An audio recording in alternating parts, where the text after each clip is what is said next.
All right, welcome back, Juice Heads, to yet another episode of Fresh Juice, an indie game podcast here on the Fresh Juice Network, or whatever.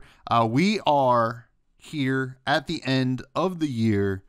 I am one of your hosts, Tommy Fresh, and joined as always on the other side is Matty Juice. What's going on, everybody? Glad to be closing out the year with an interesting ep here. We're not doing a game review, so strap in for something different. But before we get into that, Tommy, how you doing, man? How was your holiday? My holiday was good. Pretty excited for this episode. We're gonna do some fun stuff, but the holiday, I'm like recovering. Today we're recording on the 26th. This will be out the 27th, and it was a long couple days.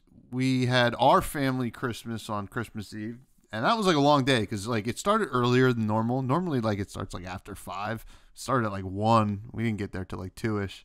But I mean, we were both there pretty late, and it was good to see a lot of our cousins and stuff like that, and just kind of mess around. We played some cricket, which was fun. I'm still a little sore from it, to be honest. I mean, and we didn't even play that long, which is actually really sad. Basically that I'm just old. But but yesterday, Christmas Day, was fun. Went to the fiance's house, her parents' house, and we just kind of hung out, had some appetizers, some food, some drinks, exchanged some gifts. Classic Christmas stuff. What about you, buddy? Yeah, no, for Christmas Day, we went to my Maria's side of the family, which was cool. They always do her aunt's got this massive kind of giant dinner table and big kind of entertaining space. So it's always cool for Christmas because there's 5 different courses that they're just bringing out, and they had football on, so we were watching that. Eagles won, thank God, because I'm surrounded by Giants fans in that house. It was a good time. We got home not too late, anything like that. We just kind of hung out and opened some gifts. Obviously, we went and saw my parents in the morning. Went and saw her parents in the morning as well before we went to her aunt's house. And yeah, it was a good time. Had some breakfast. My dad made us some French toast, which he's great at making. So that was cool, and it was just a good time. And we're actually, today is we've kind of been going nonstop for at least maybe since late last week. So today is the first day that we're just chilling. Maria's taking a nap right now. The only thing we have today is dinner plans. So but other than that, it's just nice to relax and chill. We took off, or she had off this week, I took off this week, so we're just chilling. It feels good. It feels good. Yeah, it sounds like you need to chill. You need a day of relaxation to recharge. It sounds like. I do. Well, today is not that day, but tomorrow hopefully will be that day. But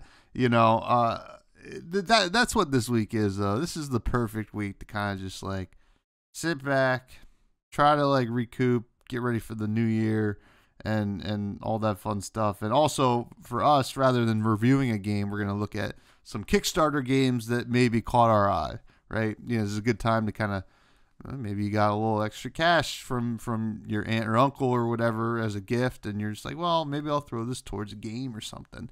Kickstarter games are a cool thing to get in on. Often they don't always pan out, I think, the Kickstarter games, but some do. It's bigger for board games, but hey, listen, you got some actual video games on there as well.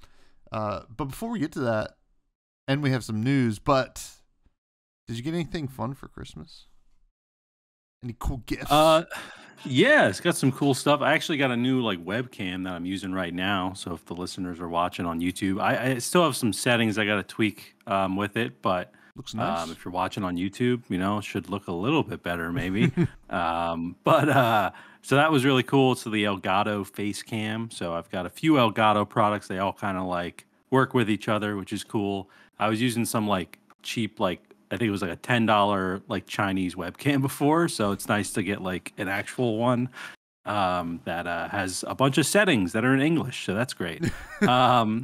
And yeah, let's see. I did get for my PC, like I got like a SSD. It's like a 4 terabyte SSD, which is great because I was kind of running out of space on my computer.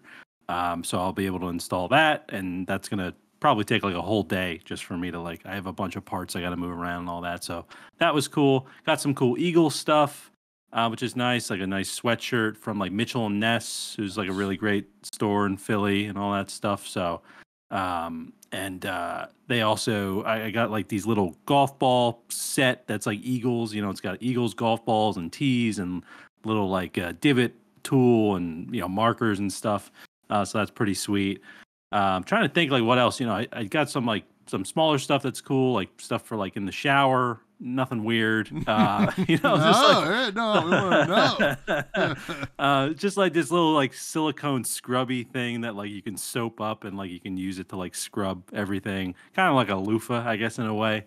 um and yeah, I'm trying to think like some other cool stuff. I did get some awesome stuff, from everybody, but that's also, oh well, here's one of them actually right in front of me. uh Maria got me this. Actually, it's a little golf bag that has, if you're watching on YouTube, you could see it.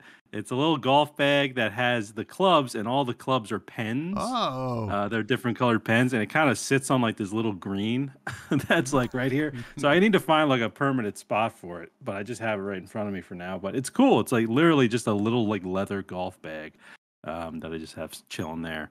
So that's awesome. But yeah, I'd say probably, that's just off the top of my head, but there's some other great stuff that I got as well. But it's always good. Like I'm always more excited for like, I was begging Maria to like open a gift early. I'm like, please, just like I want to like give you these gifts, Oh, and she wouldn't. She wouldn't let it happen until Christmas Day. So that's really like the exciting part for me is like, do you like these gifts I got you? Yeah. Because I've been like, I've gotten them like throughout the year, but yeah. What about you, Tommy? What'd you get? You did show me something pretty cool earlier. Oh that you yeah, got. I'll show that in a sec. Yeah. But here, but I Yeah. gotta say we're the same person because I can't, like, I want people to know. I can't hold a surprise. I don't want to be surprised. I just want knowledge at all times, and that was the same with my fiance, and she actually sent me a TikTok. If you know Always Sunny in Philadelphia, there's a part in that where Charlie Day, kind of like, turns on a light in this like interrogation room where it's like, I know something you don't know. Yeah. And this is like, that's how I feel like for like months leading up to Christmas. You're just like, oh, I want to tell you so bad. But she did get me this Sauron head, 3D printed. Very nice. Also got me these Awesome. headphones. These are new.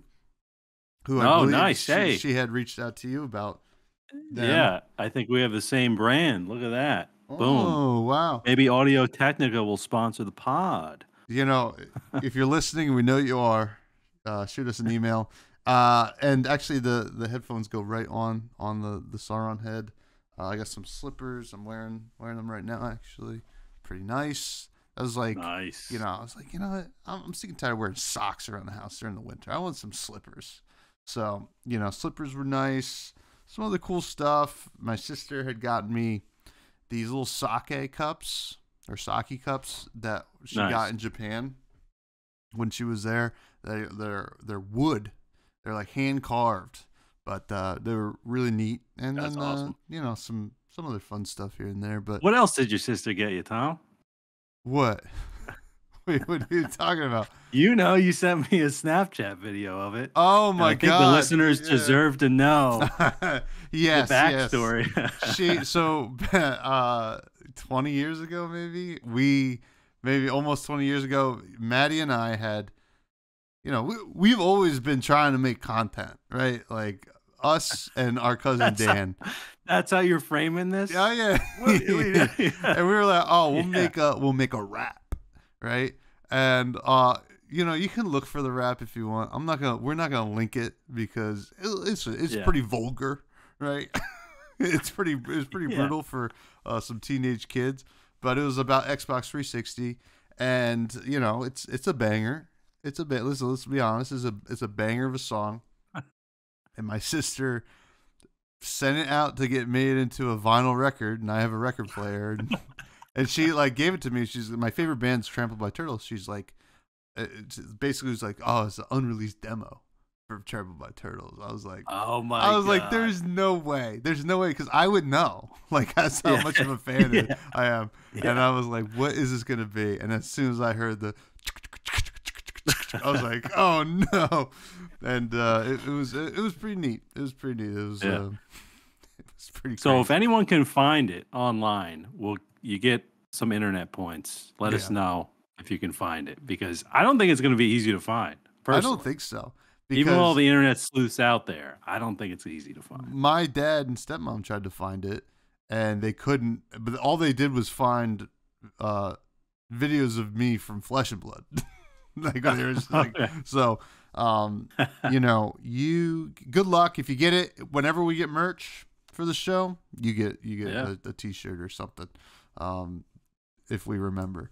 But obviously we'll put that on you to remember. But yeah, that was pretty cool. It was a good time. But yeah, Christmas is fun. Always getting like some, especially as you get older, like who cares, right? Like we have full-time jobs, and in reality we can get anything we want for ourselves at any time, but it's always kind of fun to see what people come up with that you wouldn't even have thought of. And we also did something really cool with my fiance's parents where we just did books. Like everybody picked the name of the hat, and you had one person, you had to buy a book for that person, and then a bookmark. Oh, cool. So that was like way less stress. I was like, oh man, this imagine if we can get everybody on board with this. It was like, right? So easy. But that's awesome. But that was pretty cool. I got a book that actually I'd been wanting to read for a very long time, so pretty excited for that. It's called The Fisherman by John Langan. It's supposed to be a really good horror book. But let's get to video games. Let's do it. Let's do it. We have some news. You have something interesting here first, though. What is it? Yeah, so unfortunately, this is not great news, but and you know, most of the listeners might know about this already, but the indie game publisher Versus Evil unfortunately closed down on December 22nd. All employees were unfortunately let go, and I believe their parent company is Tiny Build, who acquired them, I think, in 2021. So just a sad day, you know. Versus Evil, you know, I haven't really played. I was looking at a list of like all their games. I haven't really played a lot of their games, but I've seen them. They've definitely, you know, over the last decade or so, they've been around, and they've, you know, had a hand in publishing a variety of different games in different genres. And it just sucks to see that, you know, this decision had to be made, and especially when it had to be made, or when it was made. I guess it, you know, maybe it didn't have to be made then, but it just sucks to see right before the holidays, right before Christmas, where, you know, probably your employees are even off till the end of the year, and they need to now have a stressful holiday. And, you know, instead of kind of relaxing like we were just talking about, where this week is, you know, kind of for that recharge, they need to worry about kind of, you know, what they're going to be doing next. And, you know, our hearts go out to them. It's terrible to see. And it's really just like kind of that, you know, end cap of the year with all these video game layoffs that have been happening. I feel like, you know, something was kind of bound to happen around the holidays that would hit, you know, that would make the news. And unfortunately, it seems like the Versus Evil team was, you know, they're entirely affected by it. So yeah, it just sucks to see, but definitely something that, you know, we want to talk about on here, just because, you know, we care about the devs. You know, we play all these different games. You know, we want them to succeed, as well as the publishers for all these games. So sucks to see that kind of something that had, you know, I wouldn't necessarily say a pillar in the indie gaming space, but definitely close to it. You know, been around for 10 years and published a lot of different games. Just sucks to see. But yeah, what do you think about this, Tommy? Oh, yeah, it's very unfortunate. I think that I don't know if I didn't see a whole lot of reasons as to why they're shutting down here, but it's tough, right? Like it's a tough market. We talk about how many different indie games there are.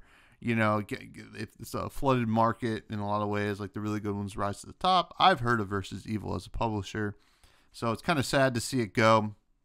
But you know, it's not the first big layoff that I've heard of in the gaming world in general in the past month. Hasbro / Wizards of the Coast laid off thousands of people right before Christmas. Yeah. On the Hasbro side and the D&D side and the Magic the Gathering side.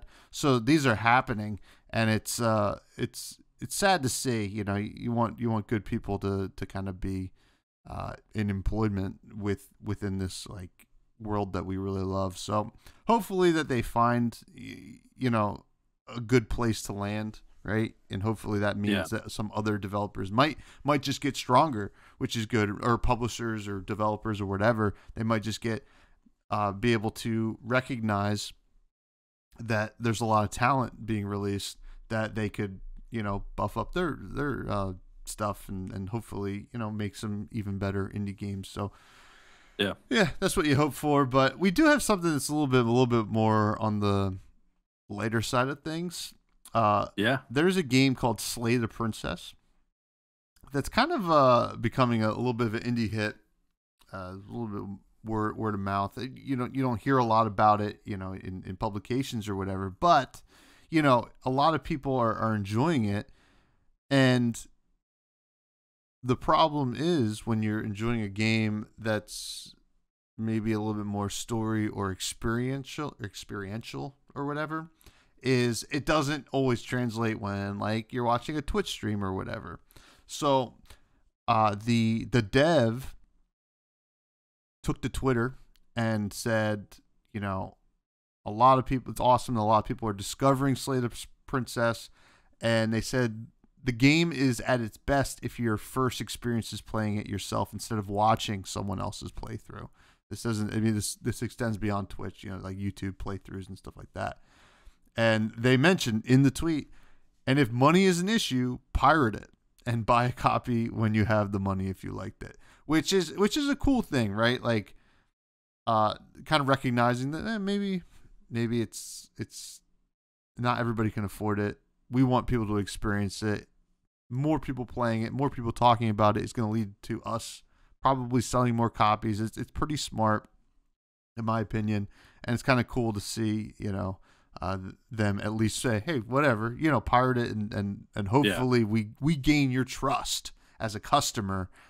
You know, that you'll want to give us money down the road. Which in the article, which we have here from the Gamer, a game that I love, Loop Hero, did the same thing. I didn't even know that.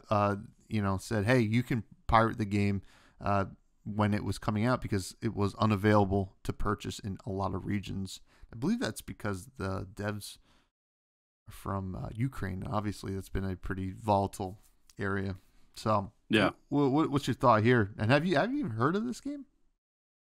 I haven't heard Slay the Princess. I've heard Slay the Spire. Mm-hmm. I don't know if it's related at all. I don't think it is, but so. yeah, I haven't heard of this game, but definitely an interesting take. And I'm always a fan of developers, like not necessarily like, you know, endorsing piracy, but just kind of ignoring the piracy and saying like, it's a, you know, if you do it, like, I'm not gonna, you know, nothing's gonna happen kind of thing. Like, we want you to essentially pirate the game if you have to. That's totally fine.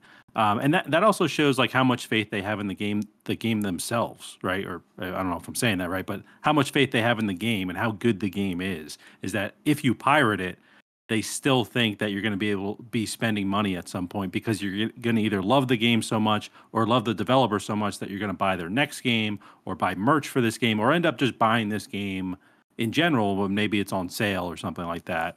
And, you know, obviously, yeah, there are those issues of like sometimes games aren't available in certain regions. So piracy is really the only option if you want to play it.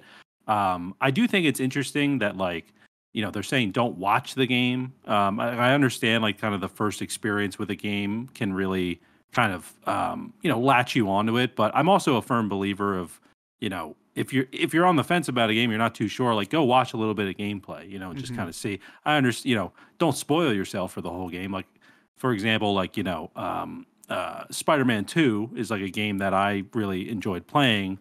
And I did look up gameplay beforehand because I was just curious, like what had changed in the gameplay. I wasn't, you know, looking for story elements and that sort of stuff. So, interesting take there. I think, you know, I understand kind of both sides of it.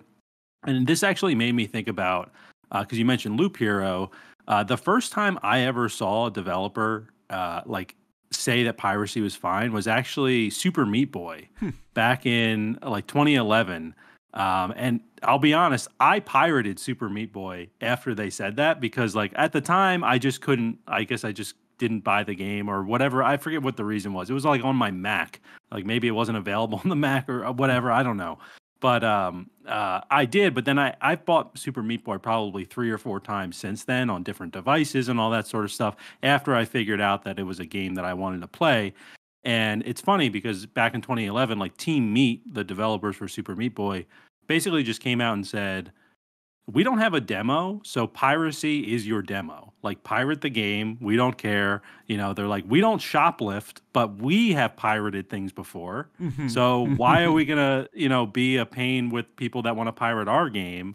And then especially they brought up like DRM and kind of how basically how, you know, companies are trying to get around piracy, and it ends up causing more problems because you know you might have someone, you know, I've had false positives before where I launch a game through like Game Pass maybe or something, and it says I don't own the game. You know, so I can only imagine that that would happen, you know, if you maybe downloaded a game and had really strict like DRM policies, and it would think that you didn't own the game when you actually did, when it would just be a lot easier if they didn't have that in the first place and people just pirated the game or just bought the game, whatever. So yeah, that was really the first time I had seen something like that happen with Super Meat Boy. And I was just blown away because I was like, wow, like why would a developer want to do that? But when they brought up the demo stuff and the DRM stuff, it definitely made sense. So I'm always a fan of developers coming out and saying this because, you know, especially in today's world where, you know, games are a luxury, you know, to be able to like afford these $70 games that are coming out. And the way everything's going with the economy and all that sort of stuff, like, yeah, there's probably going to be more pirating of everything, not just games, but videos, movies, whatever, software, all that sort of stuff. And so for something like games that's like truly like a luxury, for a dev to come out and just say, you know, it's fine to pirate this because we have faith in the game. You know, I think that's a great call. But it also begs the question, should they just have a demo of the game? Is a demo harder to make maybe than just letting people pirate it? I don't know. You know, what do you think about that? Well, I mean, I think that a demo is a great alternative, but if it's not feasible now, you know, I'm just looking at like the description of Slay the Princess here, and just to kind of give some context as to why, you know, they kind of went out and tweeted this, right? Slay the Princess is a hand-penciled, pretty cool, horror comedy visual novel about making a difficult choice to possibly save the world. So it's like a book, right? I mean, it's a novel, but like it's like a book, right? Like, you know, do you want to experience the book or do you want someone to give you like the spark notes? I guess is probably the difference maker here, right? Like they're like, hey, you can actually experience this firsthand, and you don't have to have somebody else do it and see it through their experience. And you know, there's obviously choices you can make within the game as well. So I understand, but a demo might be hard for that, right? Because maybe the gameplay isn't really that. It could be just like clicking different things, like a point and click, right? You know, it's like we've had point and clicks forever. We don't need a demo of it. So not to say that Slay the Princess is a point and click, but I can't tell. But yeah, it's pretty interesting. I'm a fan of them kind of being like, whatever, if you want to pirate it, you know, no skin off our back. But I'm still makes me interested in the game, actually. Yeah, right. I know. It's like it's almost like coming out and saying you can pirate the game is like another avenue for advertising because then, you know, we're obviously talking about it on the podcast. There were articles written about it. But then also, you know, if your game is kind of up on those pirated websites, like I know the Pirate Bay was a big, I don't even know if that's still around anymore. That was a big one. Is that another avenue for advertising? If people start seeing a bunch of people downloading this game, you know, are these pirates going to see that and say, oh, I'll try it too, you know, kind of thing. Like, oh, this must be popular. You know I've done that with like movies and shows before where like, you know, I'll see a lot of people talking about it online or whatever, and I'll go check it out. So what's the difference between just doing that on a pirated website? It's probably not that different. So yeah, no, definitely interesting. And could you imagine though, because we typically see this with like indie devs, could you imagine like a AAA dev coming out and saying this? No, Like that I can't. that would just shatter the internet, right? Yeah, Yeah. like God of War comes out and they're just like, yeah, it's okay, you could pirate it. Yeah, like that would obviously be insane. But I also would kind of like to see it because I just would like to see the ripple effect of what would happen. Because we've really only seen it with these smaller devs, so it could be interesting. If any AAA devs are listening out there, go to your marketing department, tell them this is what you need to do. Scrap the whole marketing plan. GTA 6, no more ads, no more videos. Just make a tweet that just say it's okay to pirate GTA 6, and there you go. You're gonna get all the press that you need right there. You heard it here first, folks. Matty just says pirate GTA 6, in the spirit of GTA. Anyway, right? Let's yes, exactly. Right? It's the second word. Yes. And what? I mean, I guess you could say it's the first two words. You're having a grand old time. Thieving. True. Yeah. Just no auto. I don't even know if you steal cars in the games anymore, but I guess you probably still do. Yeah. That's cool. Do. That's good. I'm glad. Yeah. They stuck to their roots. That's good. Good for you, Rockstar. Now let's talk about some Kickstarter games. What do you think? Yeah. Basically, we were like, well, it's the end of the year. Probably not going to have time to review a game, and there isn't a whole lot of games coming out like after Christmas or on Christmas. So we're like, all right, let's look at like Kickstarter, see if we can each find something that we want to talk about and highlight.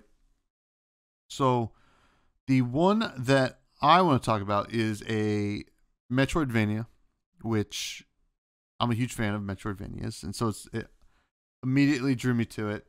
It did hit its goal. It had not hit its goal when I first looked at it, but that's good that it hit its goal. It has 46 hours to go from now, so probably about a day and a half upon the release of this podcast left. It's already $7,260 at over the 50,000, but there are stretch goals, so I have to imagine that they will keep it running. The first two stretch goals, well, the first one is it's funded. And then at $50,000, at $54,000, which it hit, you get a full in-game bestiary is what they were going to add to the game. And then so on and so forth. Dewborn Dawn comic. So they'd make a comic, and then they would get full voice acting. Abandoned Laboratory. I guess that's like an extra region in the game. And then alternate ending. Some more stuff, and then I guess if they keep making money, they'll add some more stuff, which is cool. Always like to see that. It's a pretty clean looking Kickstarter here. If anybody, we'll have the links in the show notes. It is a little bit anime inspired, but looking at the gameplay, at least in their initial video here, it looks like a really fast and dynamic and really cool mechanics in terms of fighting for a Metroidvania. I don't know if it's anything that we haven't seen before, but it looks well done, and I think usually a Metroidvania, the beautiful thing about it is like you can kind of beat it and then like, oh wow, it's great, let's play another one. It reminds me of Hollow Knight in terms of the movement. So if you liked Hollow Knight, I think this might be a good game. Definitely a brighter colors than Hollow Knight. Reminds me more of something more along the lines of like Zelda, in terms of the colors. You're following a little blue creature. Not sure what kind of animal it is around, and you're not following. You're actually playing the creature, and you're running around. Looks cool. Really cool backgrounds here. Kind of almost reminding me a little bit of Hand in Hand in the terms of they kind of like. Looks like they did painted backgrounds, that almost like the old Disney animation, right? Like where it was just layered and looks really nice. The protagonist, I guess his name is Dew. And do they tell me what this creature is? No, it's just a blue creature. It looks like a fox, cat thing with nice long anime hair and a really cool, like almost Aztec looking sword. Which, hey, listen, we like like cool swords, and it seems to me, right? Like this seems to me like a game we've complained a couple times on the show about, well, why aren't we having like more just characters in these worlds, like hand in hand? Why wasn't there a character in that world that was like, maybe it would give you tips and tricks, or maybe it would just be like, I'm the shopkeeper or whatever, or something like that. Yeah. And this seems to be the big focus for Dewborn Dawn. Very character focused. You know, they on the disc, or not the Discord, on the Kickstarter, you'll see like a list of the characters and what they do. Right, here's Ingram, who's a Myrinian, which is a race in the game, shopkeeper.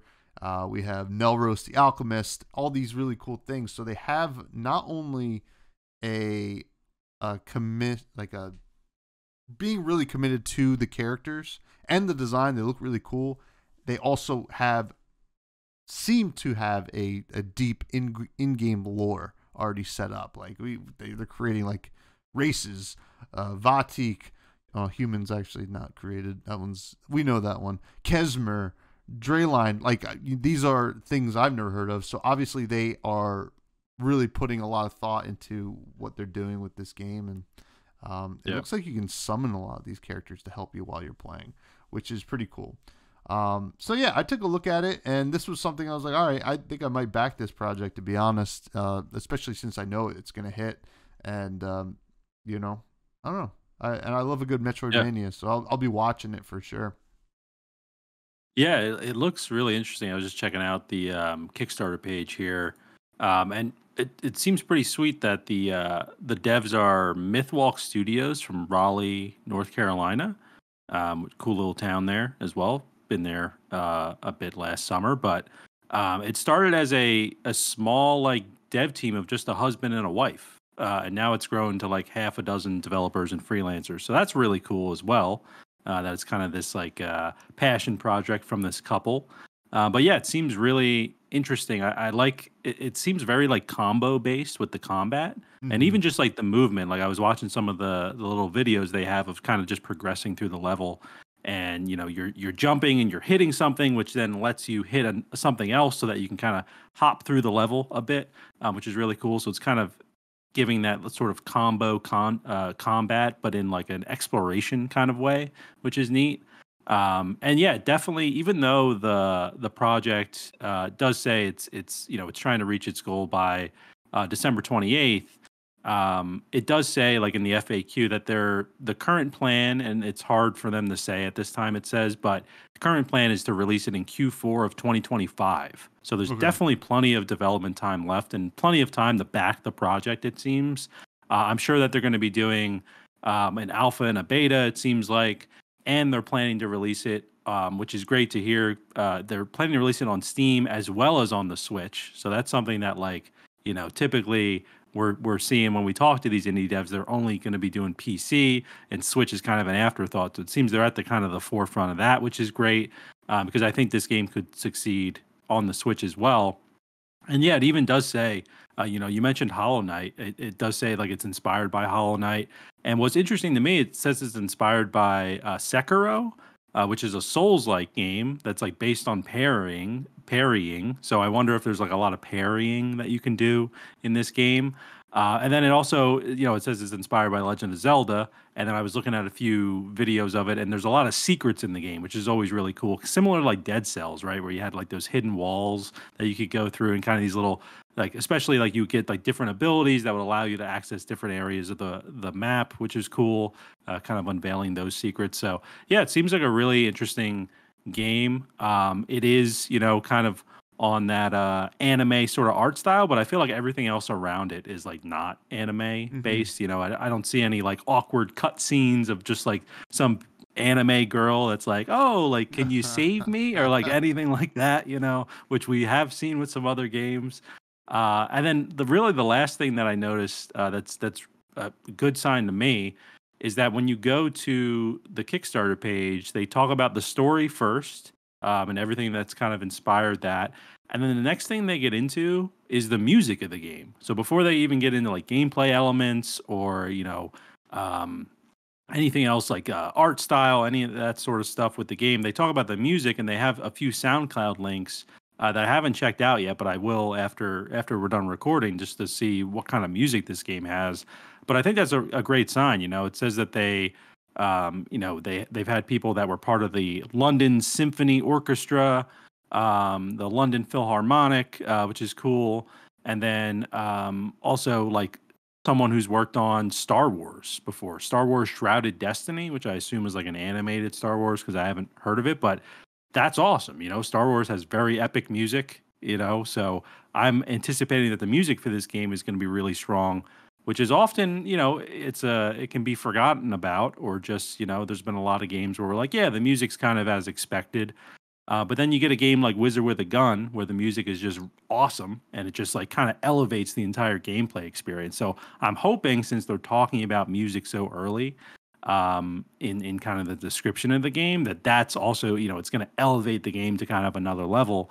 And you mentioned that it's been fully backed so far, at least for that $50,000 goal. So I think this game is kind of has the potential to take off really once it actually comes out, as long as they're listening to feedback in the alpha and the beta, and they're making some good choices from that. But yeah, who knows? This could, Q4 2025, I think I said. Maybe that'll be episode 100 of the, or whatever it is, of the Fresh Juice podcast. Who knows? But yeah, no, definitely an awesome game that you found there, Tom. Yeah, no, it seemed like really cool, and you look at a lot of the clips. The clips look good, right? Like it looks like it's still in the works, right? Like there's probably a ton of polishing to do and a lot more work to do, but the fact that they have a pretty clear plan, I think that's probably like the key to a lot of these Kickstarters, especially with video games, right? Because I think people can get burned on video games pretty easily on Kickstarter, right? Yep.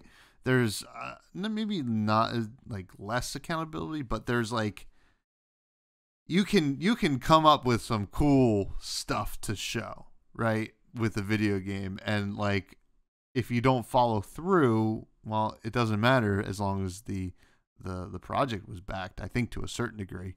Maybe you can ask for some refunds, I'm not sure, but it's a little bit easier to be transparent when you're doing like a board game or something like that. So the fact that this is so laid out and like really in depth on their page is I think a great sign, and ultimately the reason I was like, this looks pretty cool to me, so I want to talk about it. Yeah. But what did you find? Yeah, so I kind of took a little different approach when it came to figuring out, kind of what game I wanted to talk about for the Kickstarter games. And so what I did is I kind of had these parameters set up where I was only looking at games that had, because you can they have some basic filters on Kickstarter. So I just kind of was messing around with them to see kind of what I could do. So I'm only looking at games that had less than 75% of a backing. So they haven't met their goal yet. I'm only looking at live campaigns, obviously, nothing that's already been finished, anything like that.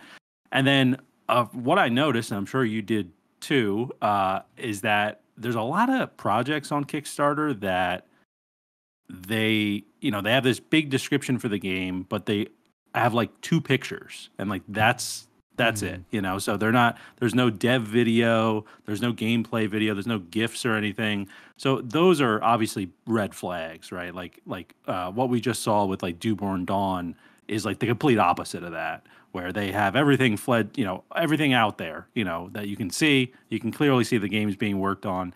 So another criteria for me was like, I need to pick a game that has like some sort of video to it, like, some sort of animation, so I know like it's a real game and it's not just some AI image that someone just took and is trying to make money on it. So the game that I chose is a game called Punch Fu.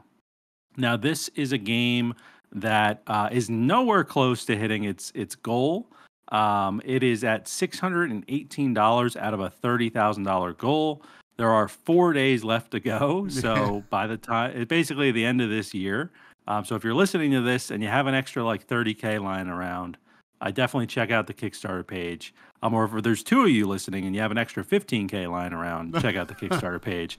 But this is from the developer It's Gumbo. And I understand like this game, maybe it won't come out. But what really got me with the game was the main video on the page is the developer. And he's talking like he's just so passionate about the idea for the game and kind of his background, the story of the game. And so the art style looks really great. So all that kind of stuff just coming together really made it so that I wanted to recommend this game.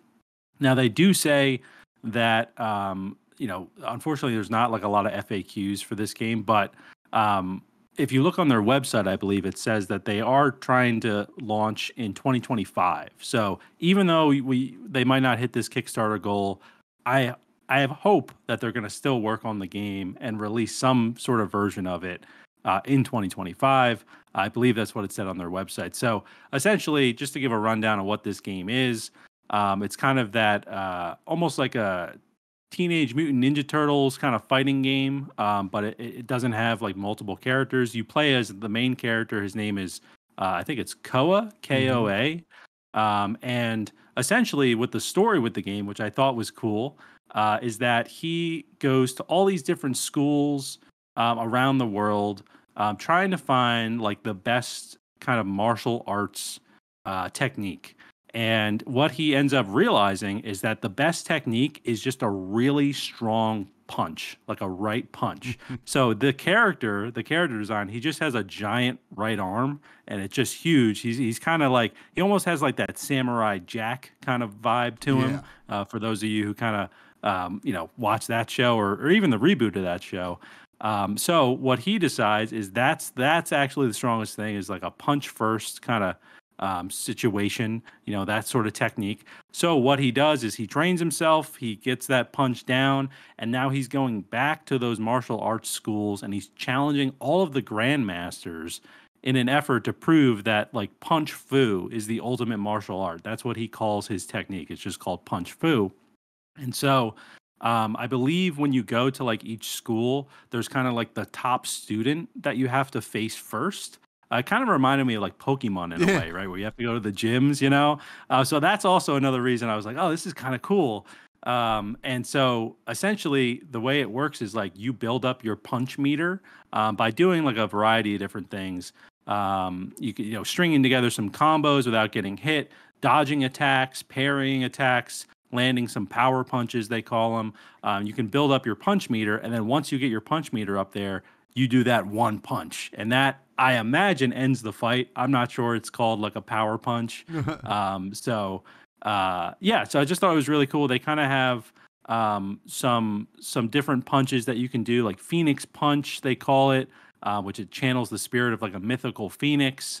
Black hole punch, a punch that creates a black hole. And then they also say there's some stuff in punch fu that has not been discovered yet. So obviously other moves that maybe they were planning on adding, but I think that's cool that it kind of like opens up the door for like more possibilities, or maybe different characters as well.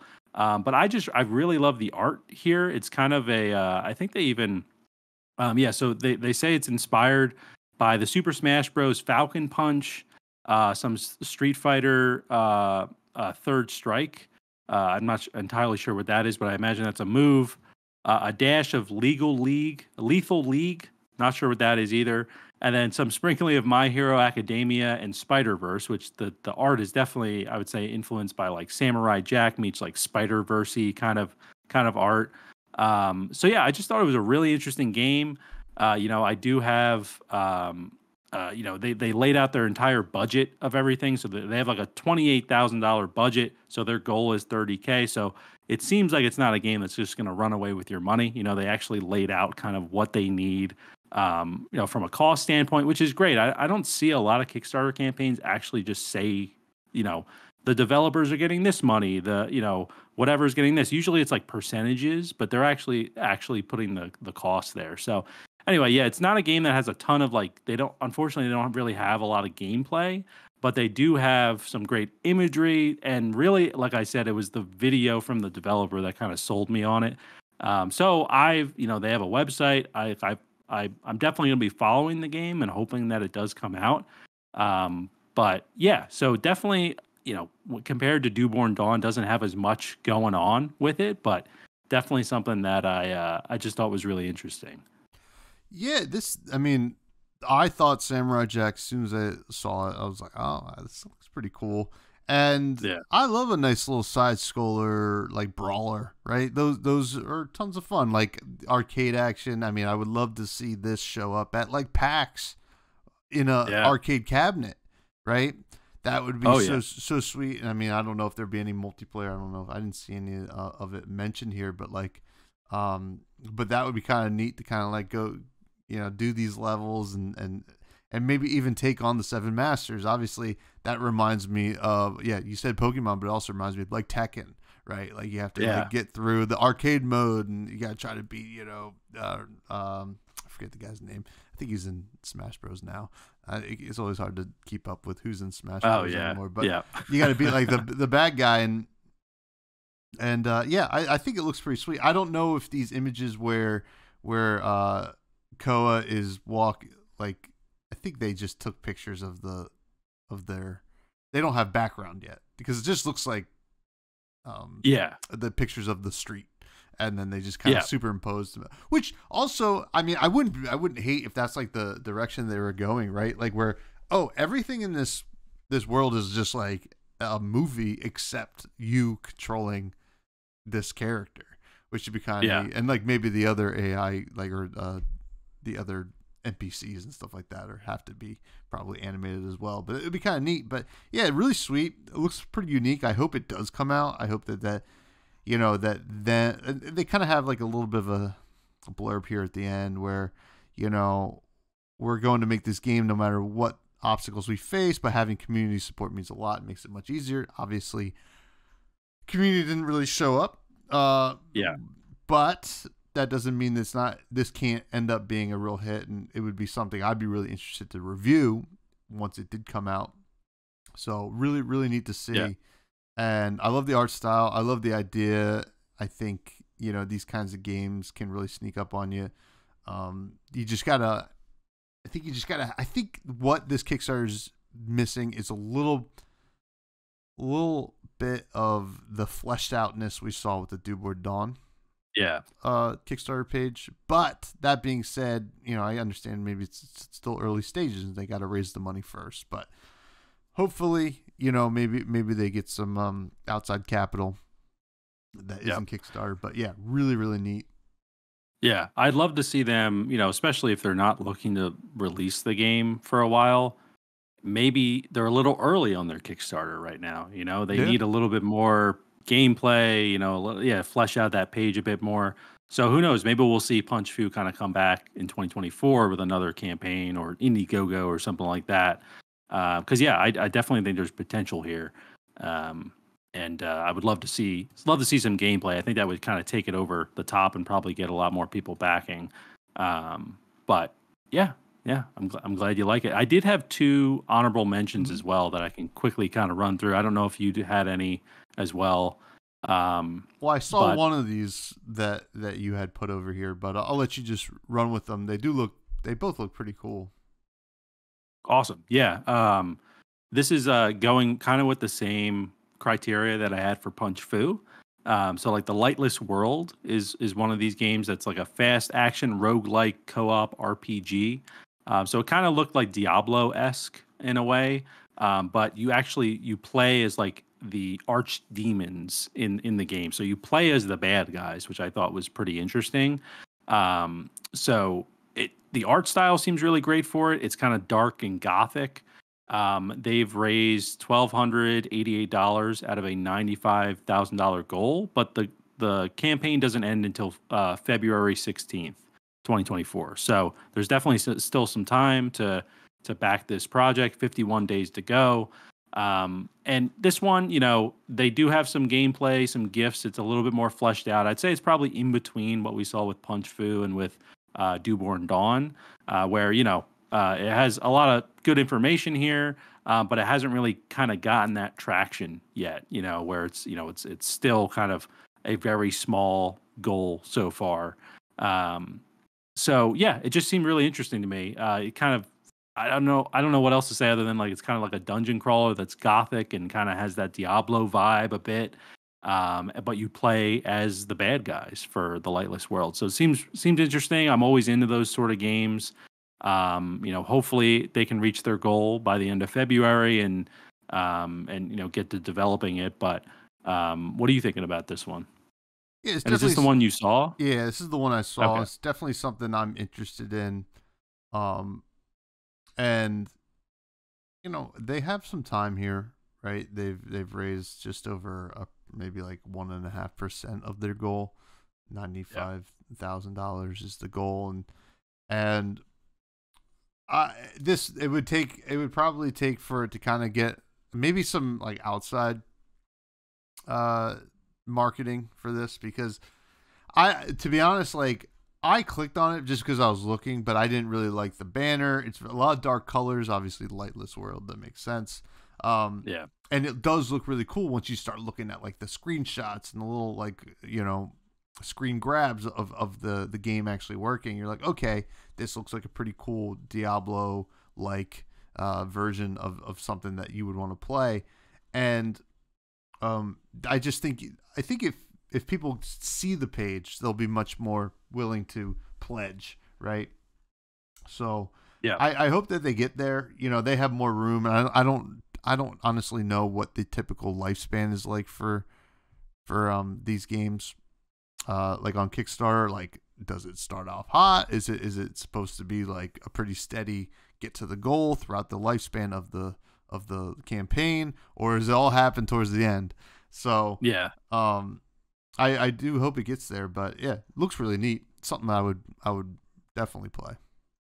Yeah, absolutely. And it does say, obviously there's always risks for doing Kickstarter campaigns, but in the bottom of their kind of description here, they do say this is their first release as a self-published and developed title. So, I'm sure that they're going through this learning process as well with how kind of Kickstarter works and kind of where most of that, where the trends are. Is it the beginning of the project? Is it middle, the end, where most people kind of come in? I would imagine, if I had to guess, I'm hoping it's kind of more like, especially for a project like this that maybe doesn't have a ton of marketing, it's more, towards the end of the project, almost like an eBay listing, right? Where people are really bidding towards the end there. I feel like people on Kickstarter, I don't know for sure, but they probably go on there and they try to see which projects are ending soon so that they can maybe back them and hit their goal before it ends. So yeah, would love to see them hit their goal. It is a lofty goal, but I know games are expensive to make, so hopefully they can hit it. And then the other honorable mention I had here, which is something that it's probably not going to get fully backed as well, but I just thought it was a funny idea and definitely a game at PAX that like I think would be a lot of fun to play. This is a project called Ninja Maid. And it does end on December 28th, as well as some of those other projects we mentioned. So only 39 hours to go from when we're recording this. They have a goal of $25,000. They've only raised 966 so far. But I just thought this is a fun game. It is a little rough around the edges with like the way that they're promoting it and some of the cutscenes and stuff. But it's a pixelated game, kind of got that pixel art style. It's a 2D kind of platformer. But the idea of the game is that you play as a maid who is a ninja, and your goal is to fully clean each client's home without being seen. So like the maid is like, like there's great gifts too that they have for this game. Like the maid is someone opens the door and she jumps above the door and then the guy walks underneath her and then she sneaks out. Or like she's underneath the table, she's hiding, and someone's in the room and she throws something to distract him and then you get out. Or like she's swinging on like all the lights in the room above everybody, trying to like clean. It's like she's like dusting on top of the ceiling and just trying to clean everything without being seen. So I thought it was just a funny kind of idea, and definitely something that like I do think could be successful if it was like kind of more fledged out. Like this seems like very early. This almost seems like maybe it was like a student developed game. Like it's at those kind of early stages where like things haven't really fully been polished yet, but like the core idea is solid, I think. So yeah, it's there's not a lot to say here. There's a few different like abilities and gifts, and like really like the Kickstarter page kind of gives you a better idea of kind of what the game looks like, obviously, and how it plays. But yeah, I just thought this was a really funny one. Yeah, it's. I was like looking. I was like, what is going on in some of these gifs? Yeah, Like it is pretty wild, but it is fun.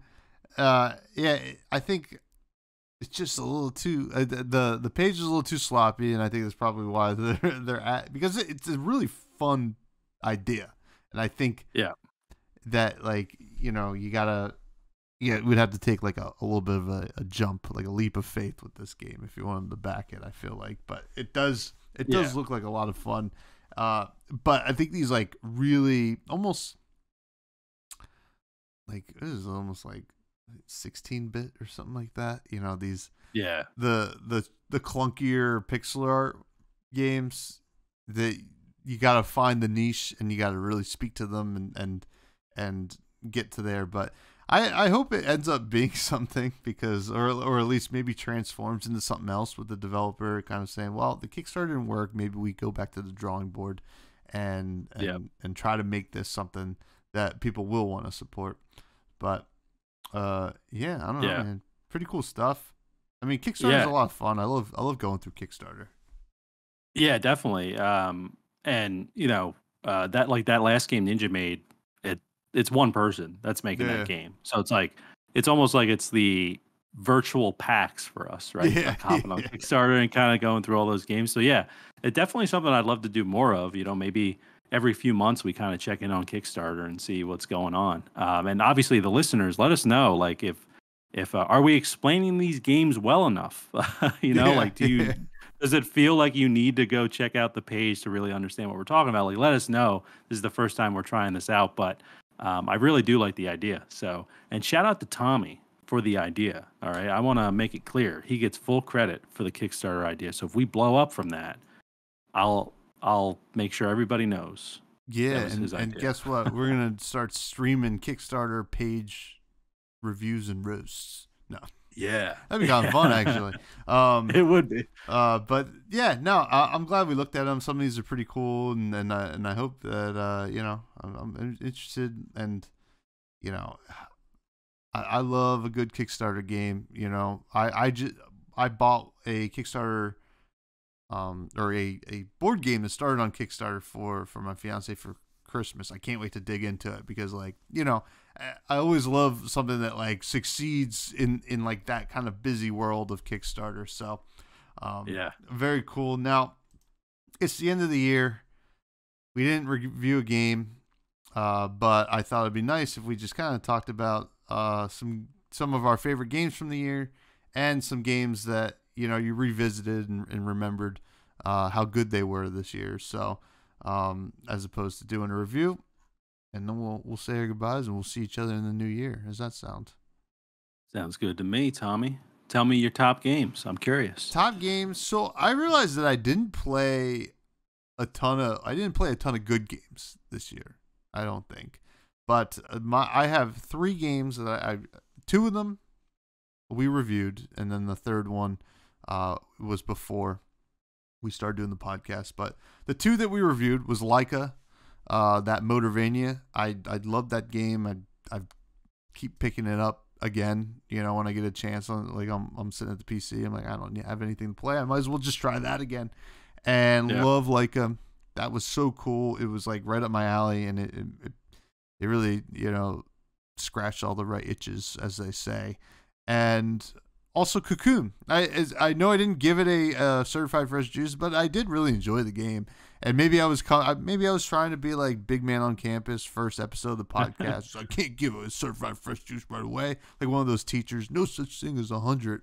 Like I didn't. Yeah, right. And I don't like those teachers, so I don't know why I was like that. But Cocoon was a lot of fun, and I enjoyed it, and just looked great. I think that game was just like so beautiful. And then my real favorite game from the year is Dredge.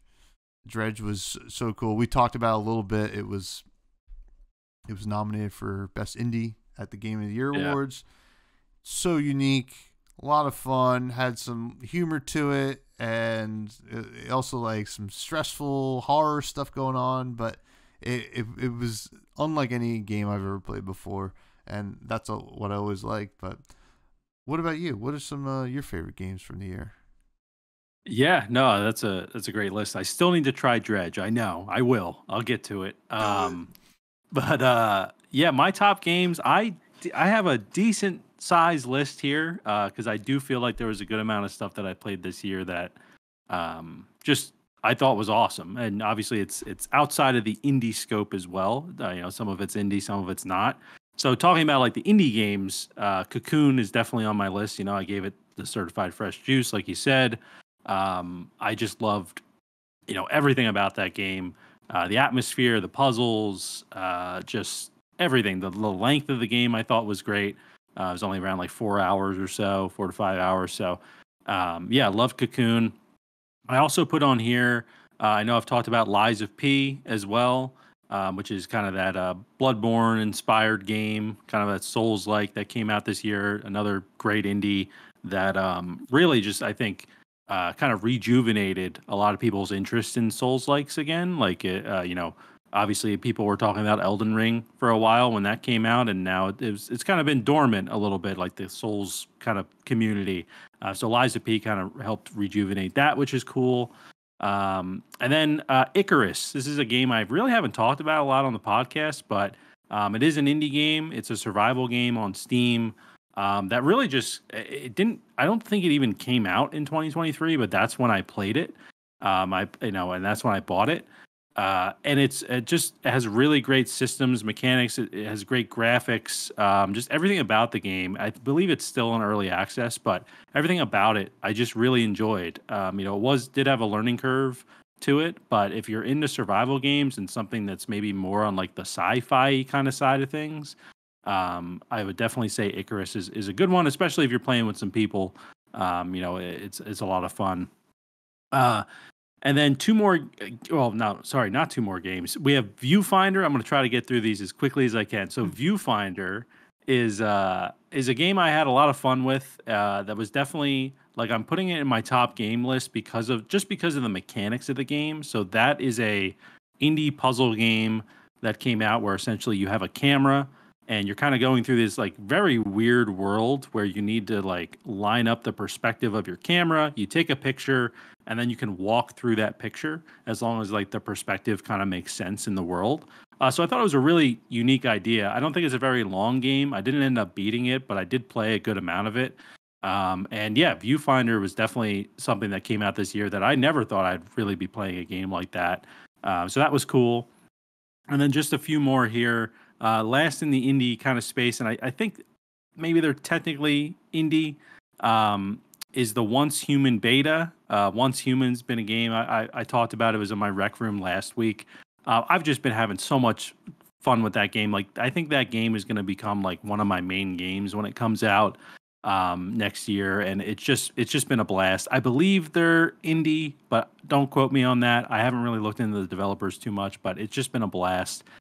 And then on the non-indie front for top games, Tears of the Kingdom, I'm putting on there. Legend of Zelda. I had a lot of fun playing that, especially because like Maria would always ask me to play it because she loves watching it. I mean, it's Zelda. I mean, we always love watching it, trying to figure out puzzles and all that sort of stuff. Like it's just a lot of fun. So that was a really great time. And then also Hogwarts Legacy, which I never really thought would be on my top list. That came out earlier this year, and my wife played all of it and beat everything. And I played way more than I thought. I might be like 80% into like the story and everything. Wow. When I really only thought I would try it for maybe like an hour, and I'd be like, all right, this is for you. Like she's a big Harry Potter fan, so that's just for her. But no, Hogwarts Legacy is definitely a game that like surprised the hell out of me this year. It might be like my number one surprise of the year with like how much I actually like that game. Just a really great open world experience. There's just nothing cooler than like getting on your broom and just flying around the entire map wherever you want, going up, down, whatever. You can fly low. Like I could do that all day. So that's really, I probably spent most of my time just doing that. And then last top game on my list, I just put Spider-Man 2. I have not beat it yet, but I really enjoyed the first Spider-Man game, and I think that this one did have they made some really great improvements, like mechanic wise, that I wasn't really sure if it would pay off because how many, Spider-Man swings, like how much more can you really do with like Spider-Man? But they added some really great like mechanics to fighting and to just traversing like the entire land. So I really enjoyed playing with Spider-Man 2. I know people were upset at the Game Awards that it didn't win Game of the Year or anything, but let's be honest, like this was a year of like bangers in the AAA industry, Mm-hmm. and Baldur's Gate. I'll say that like it deserved. I didn't even play Baldur's Gate, but that thing deserved to win Game of the Year because it was everywhere when it came out. I watched a lot of like it. Just that is a game that like that's how every game should release: finished, complete, full of content, and just killed it. I have no problem with Spider-Man 2 not winning, but I know that was a big point of the conversation when the Game Awards happened. So yeah, those are my top games though. It's a pretty exhaustive list. I actually didn't realize I played that many games that I liked this year until I started putting this list together. And I totally forgot about Hogwarts Legacy and Spider-Man 2 until I started thinking about what I've been playing on PlayStation. But yeah, that's the top games, Tommy. Well, when I realized that there was a game on here or that I had played before because we played it at PAX, but came out this year and I really love is Spider Hack. So I gotta say, Spider Hack is on there as well. It's a really cool ragdoll indie brawler, really neat. I highly recommend it. It's a ton of fun. But we also wanted to, list some games that we kind of revisited. Because sometimes you're just like, all right, I want to pick up something that I used to like or I want to pick up again and play. So I just put a couple games here that I revisited this year. In the beginning of the year, I did play some more Loop Hero, just like did like a new campaign and still love it. It's and honestly, the more I think about it, I was like, maybe I'll play it tonight too. Like I don't know, it sounds like kind of relaxing in a way. Old school RuneScape. That was a trip down memory lane. Played a decent amount of that this year. Hey, listen, it is what it is. You're either into it or you aren't, and I happen to be one of those people that's into it. Revisiting your first indie too, right? Yeah, it's basically my first indie, and that's cool. Plunder Panic. So these two are Plunder Panic and Kung Fu Kickball, which are two indie couch multiplayer games that are just like a lot of fun, and I revisit them like just hanging with buds and stuff like that. So some two bangers. Plunder Panic is insane, and Kung Fu Kickball, as long as you're not playing Our Cousin Dan, can be pretty fun. So those are the games that I revisited this year. Man, I got Plunder Panic is like I love that game. Like I wish, I want to play that every time we're hanging out with the boys and all that stuff. Like that's definitely a game I want on the list. Like I just have so much fun playing it. I think it's such a great concept, and I really do think they should be at PAX every year and do like a tournament. Oh yeah, because it was awesome. Playing that at PAX, and obviously Kung Fu Kickball is just a classic at this point. I always have fun playing that. But yeah, as far as games I revisited this year. There's kind of my staples, Grounded and Valheim. Those are two games that like I always kind of go back to because they always kind of have updates for the teams put out updates for the game. Some of them are larger updates, some of them are smaller ones. So I kind of try to wait for like the larger ones to hop back in, but I'm always kind of keeping my eye on them. I always have them installed on my computers so I can launch them right up. So always had a great time playing Grounded, especially shout out to my buddy Pat. We played a ton of Grounded and a ton of Valheim when it first came out, and then also a good amount this year, especially for Grounded. So we had some great time. He's also my Once Human buddy, so shout out to Pat for playing Once Human. But last two games here are actually mobile games that I kind of always go back and revisit. Retro Bowl, which I know we've talked about before. Tommy, I know you like it. They've made some solid updates as well, and I always it's like my go-to game for just killing time. It's not online. You don't need an internet connection, which I feel like a lot of mobile games these days, like you kind of do, because it's like playing against other people or like whatever it is. And Retro Bowls is really easy to load up and play. And then the last one here is actually Rocket League Sideswipe on mobile. I've been playing that basically since it came out. I'll always kind of hop back in. I'm not playing it like every day or anything, but it's essentially just 2D Rocket League, which is really cool. You can do 1v1, 2v2, I think maybe even 3v3, but I've only done really the 2v2 kind of stuff. And it's just fun. It's really quick matches. It's just like Rocket League where like, hey, I only have 10 minutes. Like, I'm going to just play a few matches of Sideswipe, and then that'll be that. Especially since I did pick up that Backbone controller for my phone, so it makes Sideswipe like easier to play, which is nice. But it's even really easy to play with like the touch controls. Like it's only like 2 buttons. So yeah, really enjoyed playing those. And it's just it's for me. I feel like it's been a really great year for games. Both in the indie front and the AAA front. Like, and I think next year is going to be even better. I think 2024 is like stacking up to be like an insane year when it comes to games. There's like a bunch of indies I'm looking forward to, and on the survival front, there's a bunch of AAA games I'm looking forward to. So yeah, another good year of games, but I'm really excited for next year. Yeah, I think next year's gonna be awesome because we're funny enough, this week next year we'll have a actual full year of us playing games together with the podcast that we'll be able to look back on and be like, yeah. We could even talk about some of our favorite episodes or whatever. So looking forward to it. This was a good ep. I'm excited for next year. Fresh Juice takes over the world. We'll be at PAX East Boston. Do you want to plug your stuff, my friend? Yeah. If you want to follow me outside the podcast at Matty Gorm on all of the socials, I've been streaming a good amount on Twitch, playing a lot of Once Human. I've been also posting on YouTube for that too. I'm trying to build up a little content library over there of some Once Human videos for when that comes out. So if you want to support, the YouTube is definitely a great way to do that. But yeah, I'm on Twitter, TikTok, YouTube, Instagram, all that sort of stuff.